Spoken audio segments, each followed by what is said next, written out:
नमस्कार, आप सभी का स्वागत है हमारे चैनल पे। आज हम बात करेंगे एक्सिस बैंक के बारे में। एक्सिस बैंक का रिसेंटली रिजल्ट आया हुआ है। जिस दिन रिजल्ट आया उसके बाद वाले दिन अच्छा खासा एक्सिस बैंक में बढ़ोतरी देखने को मिली, लेकिन उसके बाद पिछले 2 दिन से गिरावट देखने को मिल रही है। तो चलिए आज हम बात करते हैं कि एक्सिस बैंक में क्या हो रहा है, आपको क्या करना है, क्या आपके बाय का लेवल रहेंगे, क्या आपके सेल के लेवल रहेंगे। अगर आपको होल्ड करना है तो आप फ्यूचर में क्या करें। इसी के साथ हम इसका एनालिस्ट का रेटिंग भी देखेंगे और जानेंगे एक्सिस बैंक के काउंटर में हमें आने वाले दिनों में क्या करना है। तो चलिए चलते हैं, इसी के साथ वीडियो में आगे बढ़ते हैं। लेकिन वीडियो में आगे बढ़ने से पहले मैं आपको एक फिर से याद दिलाना चाहता हूं, अगर आपने अभी तक हमारे चैनल को सब्सक्राइब नहीं किया है तो हमारे चैनल को सब्सक्राइब कीजिए, लाइक कीजिए और कमेंट जरूर कीजिए। इसी के साथ चलिए वीडियो में आगे बढ़ते हैं। देखिए मैंने यहाँ पे हाईलाइट करके रखा हुआ है एक्सिस बैंक। देखिए 12 फरवरी को हाई बना था 760 रुपए के या 760 का। तो चलिए वो मैं आपको हाईलाइट करके दिखा दूं। यहाँ पे आप देख सकते हो 12 फरवरी को बना था 760 का। उसके बाद 25 फरवरी में देखिए यहाँ पे आया 286 तक। अच्छी खासी गिरावट देखने को मिली। तो यहाँ पे अगर आप देख सकते हो गिरावट देखने को मिली आपको कम से कम -474 रुपीज के आसपास आपको गिरावट देखने को मिली। और इसमें अगर आप परसेंटेज में कैलकुलेट करोगे ये कम से कम 62% की गिरावट थी। ठीक है, अगर आप देखोगे 62% की गिरावट आई इसमें इसमें 62% की गिरावट देखने को मिली। तो देखिए जो बाकी बैंकिंग के शेयर्स हैं, आईसीआईसी बैंक ले लो, एचडीएफसी बैंक ले लो, बाकी प्राइवेट बैंक के अगर शेयर ले लो तो उसमें गिरावट देखने को मिली कोरोना वायरस के चलते, लेकिन इतनी बड़ी गिरावट नहीं थी। देखिए इसमें 62% था, लेकिन बाकी बैंक में इतने अच्छे खासे बड़े गिरावट देखने को नहीं मिले। तो ये एक ध्यान देने वाली बात है। तो चलिए चलते हैं, आगे बढ़ते हैं। उसके बाद 17 अप्रैल में इससे फिर से रिकवरी देखने को मिली और रिकवरी का हाई गया देखिए 485 तक। ठीक है, 25 फरवरी देखिए 286 और 17 अप्रैल 485। तो यहाँ पे अगर आप देखोगे अच्छी खासी रिकवरी देखने को मिली। और उसके बाद क्या हुआ, 21 मई को ये फिर से लुढ़क गया और चला गया 332 तक। अगर मैं यहाँ पे लाइन ड्रॉ कर लूं, 21 मई पे चला गया टू 332 तक। उसके बाद देखिए इसमें फिर से अच्छी खासी रिकवरी देखने को मिली और ये कंटिन्यूसली हाई पॉइंट बनाता जा रहा है। तो यहाँ पे आप देखोगे यहाँ तक 450 के रेंज तक पहले गया। उसके बाद इसमें गिरावट देखने को मिली। उसके बाद फिर से ऊपर गया, फिर से गिरावट देखने को मिली, फिर से ऊपर गया, फिर से गिरावट देखने को मिली। और रिजल्ट वाले दिन अगर मैं इसको एक्सपैंड करूं तो आप क्लियरली देख सकते हो, रिजल्ट वाले दिन ये स्टॉक थोड़ा सा अच्छा खासा छलांग लगा कि ऊपर गया वॉल्यूम के साथ और 485 को टच किया। फिर से देखिए वही 22 जुलाई के आसपास ये टच किया, 22 जुलाई के आसपास इसने टच किया फिर से 485 का रेंज। तो अगर मैं ये आपको हाईलाइट कर दूं, देखिए 22 जुलाई पे टच किया 485, जो कि पिछला वाला रेंज था 17 अप्रैल को ये टच किया था 485। तो अगर मैं ड्राइंग सारे क्लियर कर दूं और यहाँ पे मैं लाइन ड्रॉ करूं तो यहाँ पे आप क्लियरली देख सकते हो 17 अप्रैल का जो रेंज था। चलिए मैं आपको लाइन ड्रॉ करके दिखा देता हूँ। 17 अप्रैल वाला जो रेंज था, बने रहिए मैं इसका कलर चेंज कर देता हूँ। 17 अप्रैल का जो 485 का रेंज का जो मार्केट के रिजल्ट वाले दिन इसने तो टच किया, तो यहाँ पे आप देख सकते हो उसने उसी रेंज को टच किया और सब सोचे थे कि इसको क्रॉस करके देखिए पुराना वाला लेवल ये फिर से टच कर रहा है 4 महीने पिछला वाला लेवल। तो सबने सोचा था इसने इसने इसको टच करके ऊपर चला जाना है और क्रॉस करके वॉल्यूम के साथ तेजी के साथ ऊपर चला जाना है, लेकिन वैसा नहीं हुआ। ये फिर से देखिए स्टॉक नीचे गिरता जा रहा है। ठीक है, यहाँ पे अगर मैं लाइन ड्रॉ कर लूं तो आप क्लियरली देख सकते हो स्टॉक फिर से देखिए नीचे गिरता जा रहा है। यहाँ पे आप देख सकते हो। ठीक है, तो इसका नेक्स्ट लेवल क्या है, तो मैं और एक अगर लाइन ड्रॉ करूं 440 के आसपास, ये वाली अगर लाइन ड्रॉ करूं तो देखिए ये मैक्सिमम कैंडल्स को अपर पार्ट में टच करके क्रॉस कर रहा है। ठीक है, और ये वाली जो लाइन है, दूसरा लाइन जो मैंने ड्रॉ किया, ये ब्लैक लाइन अगर आप देखोगे इसका रेंज जो है ये 440 से लेके 445 से लेके 450 के अंदर है। ठीक है, फोर वो लिख लेता हूं मैं, 445 से लेके 455 के अंदर है। तो मैक्सिमम उसी का अपर रेंज वही लेवल पे बना हुआ है। अगर आप लास्ट वाला आखिर वाला देखोगे पिछले 3 दिन में, इसको चार्ट को मैं एक्सपांड कर देता हूँ। देखिए रिजल्ट डिक्लेयर जब जिस दिन डिक्लेयर हुआ उस दिन इसमें अच्छी खासी तेजी देखने को मिली, ये चला गया 485 तक, लेकिन वहां पे अपने आप को ये सस्टेन नहीं कर पाया और नीचे गिर गया और आज आके बंद हुआ है फिर से वही पुराना लेवल जो है 450 के आसपास ये आज जाके बंद हुआ है। और आज मैं बोल रहा हूँ 24 जुलाई की बात कर रहा हूँ। तो इसमें देखिए आप एक क्लियरली एक पैटर्न सा देख सकते हो और वो पैटर्न ये है कि 445 में इसको अच्छा खासा रेजिस्टेंस अभी तक का बना हुआ है। 445 से लेके 460 के अंदर इसका अच्छा खासा रेजिस्टेंस बना हुआ है अभी तक। और अगर ये इस रेजिस्टेंस को क्रॉस करता है तो दूसरा रेजिस्टेंस लेवल कहां बना हुआ है 485 पे। तो चलिए ये दो बात हम लिख लेते हैं पहले, ठीक है। तो इसका देखिए पहला रेजिस्टेंस बना हुआ है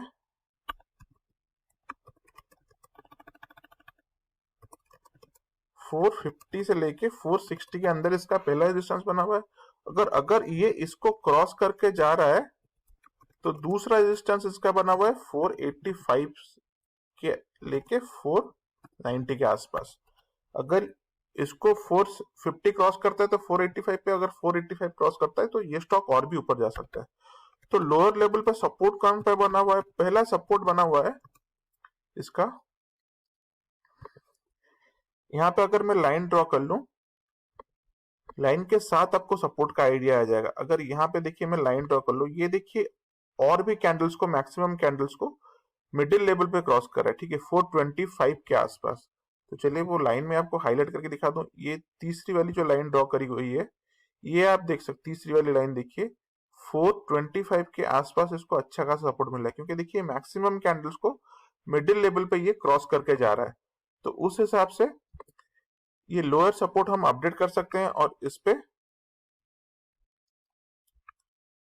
लोअर सपोर्ट आपका बन गया 425 के आसपास, ठीक है। तो आप बोलोगे यार आप ऐसे ही कुछ भी लाइन ड्रॉ कर लिया और आप बोल रहे हो ये सपोर्ट बन गया, रेजिस्टेंस बन गया, ऐसे कैसे होगा? नहीं। तो चलिए इसके लिए हम इसका मूविंग एवरेज एक बार देख लेते हैं। तो चलिए यहाँ पे अगर मैं आपको मूविंग एवरेज लिख के दिखा दूं, बने रहिए मेरे साथ में, मूविंग एवरेज लिख लेता हूँ यहाँ पे।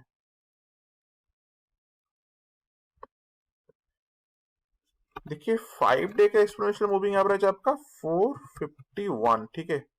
10 डे का एक्सपोनेंशियल मूविंग एवरेज आ रहा है 446। 20 डे का एक्सपोनेंशियल मूविंग एवरेज आ रहा है आपका 438। 50 डे का एक्सपोनेंशियल मूविंग एवरेज आ रहा है 431 और 100 डे का एक्सपोनेंशियल मूविंग एवरेज आ रहा है आपका 466। 200 डे का एक्सपोनेंशियल मूविंग एवरेज आ रहा है आपका 535। तो देखिए आप मूविंग एवरेज पे अच्छी तरह से ध्यान दीजिए, मूविंग एवरेज पे आप अच्छी तरह से ध्यान दीजिए। अगर आप देखोगे जो 50 डे का एक्सपोनेंशियल मूविंग एवरेज है 431, जो कि मैं बोला लोअर सपोर्ट लेवल 425, उसी के आसपास बना हुआ है। तो अगर आपको स्टॉक में बाय इनिशिएट करे हो या आप स्टॉक में पैसा लगाए हो, तो आपको सपोर्ट जो स्टॉप लॉस लगाना है वो 50 डे के आसपास 431 जो है उसके आसपास आप अपना स्टॉप लॉस लगा सकते हो, क्योंकि ये एक बहुत क्रूशियल लेवल बनता रहेगा। 430 के आसपास जो है स्टॉप लॉस, ये बहुत ही क्रूशियल लेवल रहेगा। ये वाली जो लाइन है 50 डे का एक्सपोनेंशियल मूविंग एवरेज 431, ये रहेगा आपका बहुत ही क्रूशियल सपोर्ट लेवल रहेगा। तो वो मैं लिख लेता हूं क्रूशियल सपोर्ट लेवल, क्योंकि इसके नीचे स्टॉक गया तो स्टॉक में और भी गिरावट देखने को मिल सकता है और स्टॉक और भी नीचे जा सकता है। तो ये तो हम बात करेंगे इसके सपोर्ट और रेजिस्टेंस के बारे में, कौन से दिशा में ट्रेंड करना है, क्या लेवल है। तो इसी के साथ चलते हैं टिकट टेप पे और देख लेते हैं इन स्टॉक पे एनालिस्ट का रेटिंग क्या है और इसका फ्यूचर प्रोजेक्शंस क्या है। तो देखिए मैं आपको लेके आया हूँ टिकट टेप पे और यहाँ पे आप देख सकते हो 48 एनालिस्ट इस स्टॉक को और इस काउंटर को कवर कर रहे हैं, जिनमें से 73% का कहना है कि आप इस स्टॉक पे बाय इनिशिएट कर सकते हो, मतलब बहुत ही अच्छा स्टॉक है। और इसी के साथ अगर मैं प्राइस फोरकास्टिंग की बात करूं और अगर मैं नीचे जाऊं तो यहाँ पे आप देख सकते हो प्राइस फोरकास्टिंग की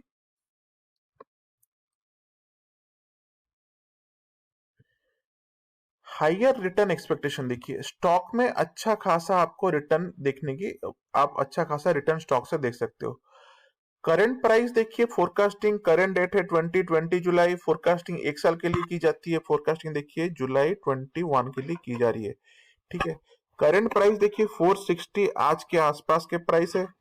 हाई देखिए, अगर ये अच्छा परफॉर्म करती है तो 87.70% बढ़त के साथ ये बंद हो सकती है 865 पे एक साल के अंदर। अगर लो परफॉर्म करती है, बहुत ही खराब परफॉर्म करती है, तो ये जा सकता है 330 तक -28.39% के साथ। तो आप अभी तक इतना तो क्लियर हो गए होंगे कि ये लेवल अनटचेबल है और ये प्राइस नीचे नहीं जाएगा। इस लेवल पे इसको पकड़ना बहुत ही मुश्किल है। और अगर ये मीडियम परफॉर्म करती है तो जा सकता है 550 तक, जो कि 19.34% के साथ ऊपर बंद हो सकता है। तो यहाँ पे अगर आप देखोगे प्राइस फोरकास्टिंग लाइन देखो, देखिए हाई का लाइन है, जा सकता है 865 तक। ये देखिए मीडियन का लाइन है, जा सकता है 550 तक। और ये देखिए अगर लो बहुत ही खराब परफॉर्म किया तो ये जा सकता है आपका 330 तक। तो इसी के साथ मैं आपको और कुछ बातें बताना चाहता हूँ, और बताना चाहता हूँ एक्सिस बैंक में क्यों आपको इन्वेस्ट करना है। तो यहाँ पे अगर मैं आपको लेके चलूँ तो यहाँ पे आप देख सकते हो एक्सिस बैंक का जो इंट्रिंसिक वैल्यू है। तो देखिए इंट्रिंसिक वैल्यू हमें ये कहता है कि कंपनी का जो फंडामेंटल वैल्यूएशन है वो करंट प्राइस से ज्यादा है कि कम है। ठीक है, इंट्रिंसिक वैल्यू हमें कहता है कि कंपनी का फंडामेंटल प्राइस कितना है। तो यहाँ पे आप क्लियरली देख सकते हो कंपनी का जो फंडामेंटल प्राइस है वो करंट मार्केट प्राइस, मतलब CMP। ठीक है, करंट मार्केट प्राइस में लिख लेता हूँ, करंट मार्केट प्राइस से इंट्रिंसिक वैल्यू बहुत ही कम है। तो इसीलिए स्टॉक में तेजी देखने को आपको डेफिनेटली मिल सकता है, क्योंकि इवेंचुअली जो है स्टॉक आपको कोशिश करेगा अपना इंट्रिंसिक वैल्यू को टच करने के लिए और इंट्रिंसिक वैल्यू से ऊपर जाने के लिए। एंट्री पॉइंट देखिए बहुत ही अच्छा है, good time to consider, because stock अभी ओवरबोट जोन में भी नहीं है। तो अगर आप सोच रहे हो कि एक्सिस बैंक में इन्वेस्ट करने के लिए, ये बहुत ही अच्छा पॉइंट है। और कुछ बात बताना चाहता हूँ, यहाँ पे एक बार वैल्यूएशन भी कंपेयर कर देते हैं। यहाँ पे आप देख सकते हो एक्सिस बैंक, देखिए ये बैंकिंग सेक्टर के सारे स्टॉक है, तो इसीलिए हम यहाँ पे पीबी रेशियो कंपेयर करना चाहिए। तो यहाँ पे अगर आप पीबी रेशियो देखोगे, एक्सिस बैंक का सबसे कम है 1.53%, जबकि एचडीएफसी का 3.5 है, कोटक महिंद्रा का 3.91 है और आईसीआईसी का 1.95 है। पीबी रेशियो मतलब प्राइस टू बुक वैल्यू जो रेशियो है उसका देखिए एक्सिस बैंक का सबसे कम है। तो ये भी इन्वेस्ट करने के लिए बहुत ही अच्छा मौका है।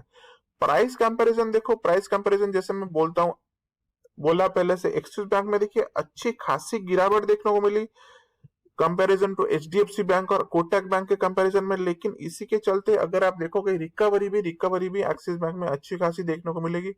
जब प्राइस ऊपर जाएगा तो ये स्टॉक और भी ऊपर जा सकता है। इसी के साथ अगर मैं टेक्निकल्स की बात करूं, चलिए मैं टेक्निकल्स भी आपको एक बार दिखा देता हूं। अगर मैं टेक्निकल्स की बात करूं तो यहाँ पे आप देख सकते हो 14 डे का जो RSI है उसमें देखिए एक्सिस बैंक 60 के आसपास है, मतलब ये ना ही ओवर बॉट कैटेगरी में है और भागने के लिए ऑलमोस्ट तैयार है। जबकि एचडीएफसी में 62 थोड़ा ज्यादा है, आईसीआईसी भी 66 के आसपास है।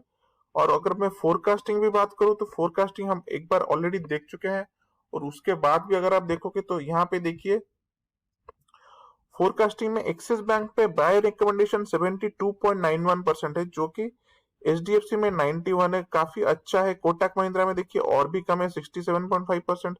लेकिन अपसाइड पोटेंशियल अगर आप देखोगे 19.34 है आपका एक्सिस बैंक में। जबकि बाकी सारे स्टॉक में जहां पे एचडीएफसी का रिकमेंडेड बाइंग रिकमेंडेड 91.48% है, लेकिन अपसाइड पोटेंशियल बस 13.14% है। और अर्निंग पर शेयर का ग्रोथ जो है इसका देखिए मैक्सिमम है 366.02%। ठीक है, और एचडीएफसी बैंक में देखिए बहुत ही कम है, 25 के आसपास है, कोटक महिंद्रा में और भी कम है, नेगेटिव पे है, और आईसीआईसी का और भी कम है, 22 के आसपास है।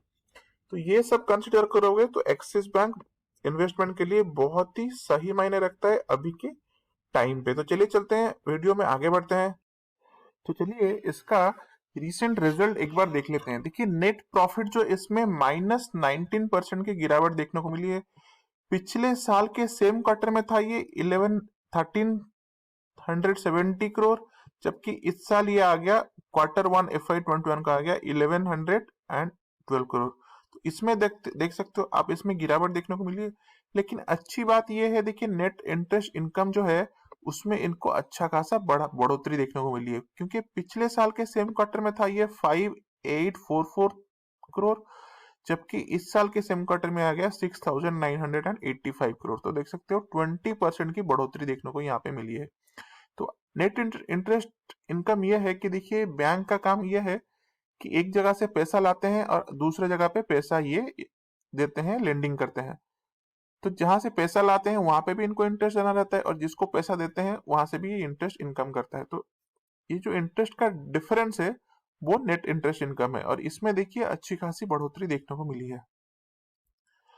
तो आप सोचोगे इसमें तो बढ़ोतरी देखने को मिली है, तो नेट प्रॉफिट में गिरावट क्यों है और -19% क्यों है? तो इसी के साथ ये जो प्रोविजनिंग का फंड है वो आपको ये एक्सप्लेन कर सकता है। तो चलिए प्रोविजनिंग क्या है वो एक बार देख लेते हैं।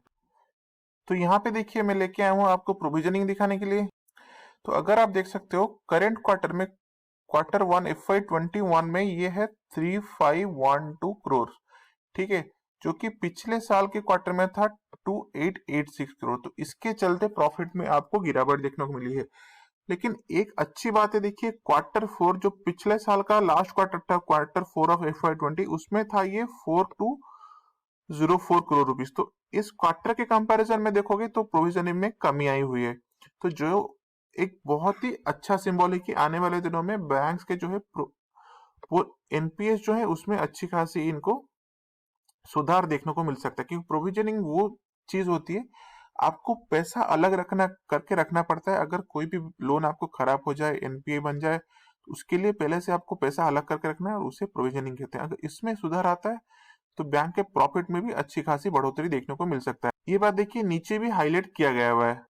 तो यहाँ पे आप देख सकते हो जो बैंक का जो एनपीएस लेवल है, इसमें देखिए अच्छी खासी गिरावट देखने को मिली है। जो पिछले साल के 30 जून 2020 को देखिए ये था 4.72 एंड 1.23, जबकि 31 मार्च को था, पिछले क्वार्टर में था 4.86 और 1.56। तो इसमें अगर आप देख सकते हो कंपेयर करो तो 4.86 से 4.72 और 1.56 से 1.23। तो ये देख सकते हो एसेट क्वालिटी में भी इंप्रूवमेंट आया हुआ है, जो कि बैंक के लिए बहुत ही अच्छा है, और इसीलिए स्टॉक का प्राइस भागा हुआ था जिस दिन रिजल्ट आया हुआ है।